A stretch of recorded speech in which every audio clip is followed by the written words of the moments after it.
how did you get the notice that you have to leave and go to? Everything was very well organized from the Jewish community. They prepared us. We had to fill all kinds of formulas exactly to write down every item and many times, and everything should be that evening no food which could perish should be left, and everything should be in the best condition, and how to deliver the key till the last detail, how many kilos we can take with art, and that was till the last detail thought of. I remember as a child I was preparing for this in my way. I was sent to a druggery to buy vitamins. Till today I remember it was vitamin B, dulce, B and C vitamin pills, and the batteries which were very useful for a ghetto. And we got anti-typhoid injections, vaccinations, and we got all kinds of courses how to behave and how to how long did it last, this preparation? Months. Really, months? You were preparing because yourself? we were the last ones. We were the last ones, and the Jewish community tried to teach us all kinds of jobs who may be useful for surviving. Yes. And slowly this kind of What pressure, did you put in the parcels? Well, we could only take, as far as I remember, about 50 kilos, and for person, and we took on us the best clothes, sometimes 2 shirts, etc. And I remember very well the last day before we went to the so-called Sammelstelle or Sammellager, from where they took us. The last time I took a bath, because 2.5 years I didn't have a bath, or I didn't. So someone told you, take a bath now? No, it was the normal way before. And I remember I put very carefully away my stamp collection. I put it on the roof somewhere. You hid it? You hid it, and I remember we had some appointment with my best friends who went one transport before me, which means only a couple of days before me. Said, surely the war will not last more than a couple of weeks or months. And the rumor said the Germans don't have trains, and the war They're losing the war. And we said, you will meet me on this and this corner in 3 months. By the way, years afterwards, I dreamt, and I was waiting on the railway station for this meeting. Did you ever meet this boy again? No, he didn't survive. You never did. Yeah. Now, some of the things you left with your neighbors, right? Yes, it was very dangerous and forbidden, but at night we took some valises with clothes. At that time a suit and so on was very valuable things, even a golden watch, by the way, which everything in my case was returned.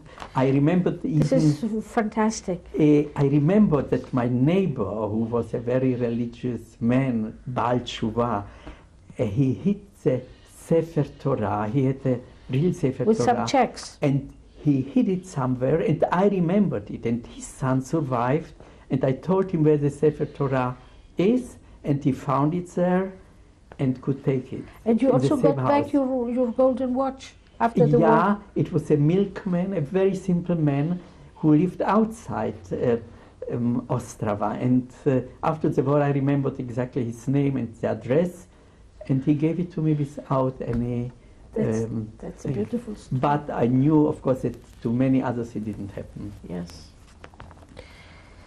So, you remember the day you left? Very well.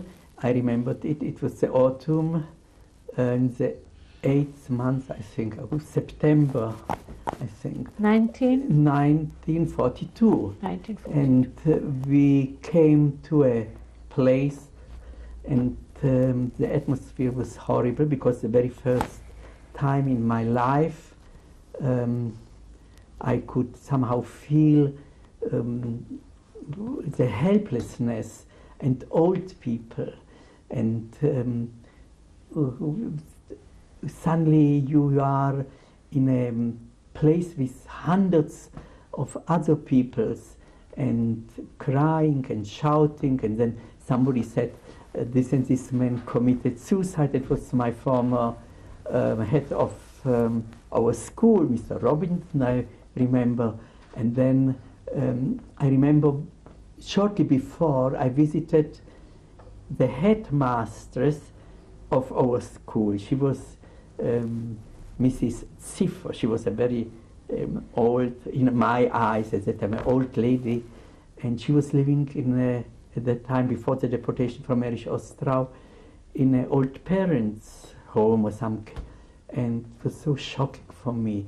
It's a symbol of the best is suddenly in an old parents' home, and later on I saw her in Theresienstadt, which was even a terribly shock for me. Just before the deportation, when once they took 10,000 of elderly people and sent them away, and she was sitting alone with her number and waiting to be taken to Auschwitz, and that was unforgettable. Did you know then what Auschwitz meant? No, we at that time we knew only to the east. Yes. We didn't know about Auschwitz. I mean, Now, they were when you deported to arrived the in east. Theresienstadt, But, did you, excuse me, did you stay with your parents or were you well, I will separated? try to tell you about it. Yes. Just before Theresienstadt, I told you they took all kinds of things from us, the jewelry, and we had to help the German soldiers, Winterhilfswerk, WHW, to give all warm clothes, and even the walking sticks. I mean, every family at that time had walking sticks, and we had it from the mountains with all these kinds of signs. A collection. We had to give it away.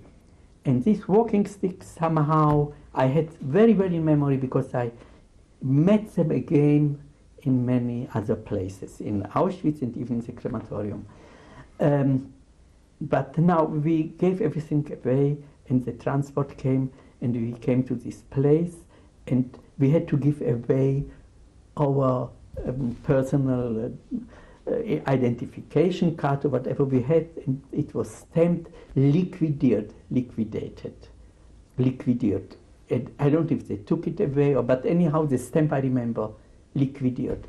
And after a day or so, we were put in a train, but it was still a normal train, but full of people and crying and with our possessions.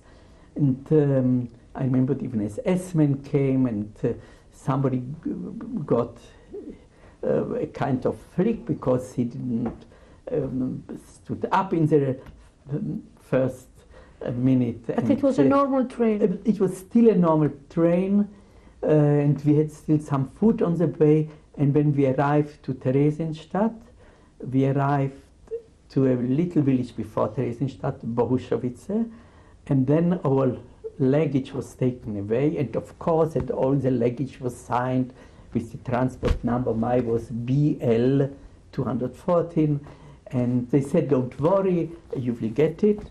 And in some little carriers, people took it away from us, and we had to walk quite, I don't know, let's say for a half hour or maybe longer, and we arrived in Theresienstadt.